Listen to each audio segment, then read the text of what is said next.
जय श्री गणेश। संकट चतुर्थी की आपको हार्दिक शुभकामनाएं।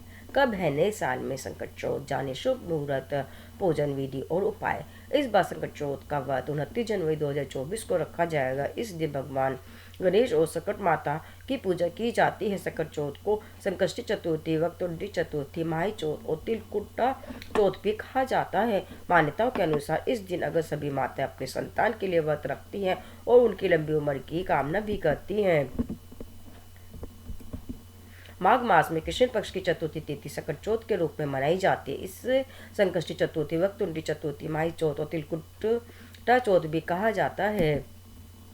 शास्त्रों में संकट चौथ पर मिट्टी से बने गौरी गणेश, चंद्रमा की पूजा का विधान बताया गया है। साथ ही इस दिन संकट माता की पूजा भी की जाती है। शब्द संकट का अर्थ है संकट। इस दिन गणपति ने देवताओं का संकट दूर किया था। इस बार संकट चौथ 29 जनवरी 2024 को मनाई जाएगी। संकट चौथ के दिन माता अपनी संतान के लिए निर्जला व्रत रखती हैं और उनकी लंबी उम्र की कामना करती है। इस दिन प्रसाद में तिलकुटा बनाने का विधान गया है, इसीलिए इसे तिलकुटा चौथ भी कहा जाता है। इस दिन सबसे पहले स्नान करने के बाद सूर्य को अर्घ्य देना चाहिए। इसके बाद गणेश जी की प्रतिमा स्थापित कर उसके बाद गणेश जी को तिलक लगाएं, दुर्वा जल, चावल, जनेऊ अर्पित करें। फिर गणेश जी को मोदक या लड्डू का भोग लगाएं। संकट चौथ के दिन भगवान गणेश को तिल से बनी हुई चीजों का भोग जरूर लगाना चाहिए। इसके बाद धूप और दिया जलाकर भगवान गणेश के मंत्रों का जप करें।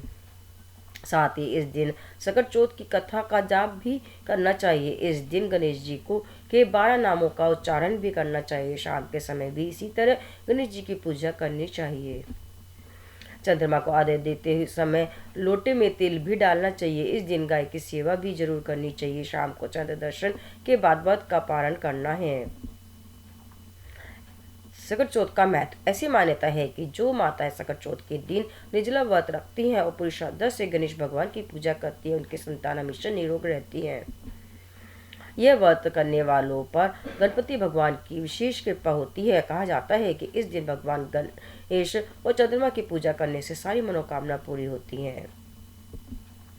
इस दिन भगवान गणेश अपने जीवन के सबसे बड़े संकट से निकल कर आए थे, इसीलिए इसे संकट चौथ कहा जाता है। एक बार माता पार्वती स्नान के लिए गई तो उन्होंने दरबार पर गणेश को खड़ा कर दिया और किसी को अंदर नहीं आने देने के लिए कहा। जब भगवान शिव आए तो गणपति ने उन्हें अंदर आने से रोक दिया। भगवान शिव क्रोधित हो गए और उन्होंने अपने त्रिशूल से गणेश का सिर धड़ से अलग कर दिया। पुत्र का यह हाल देख माँ पार्वती विलाप करने लगी और अपने पुत्र को जीवित करने की हट करने लगी। जब माँ पार्वती ने शिव से बहुत अनुरोध किया तो भगवान गणेश को हाथी का सिर लगाकर दूसरा जीवन दिया गया और गणेश गजानन कहलाए जाने लगे। इस दिन से भगवान गणपति को प्रथम पूज्य होने का गौरव भी हासिल हुआ। संकट चौथ के दिन ही भगवान गणेश को 33 करोड़ देवी देवताओं का आशीर्वाद प्राप्त हुआ।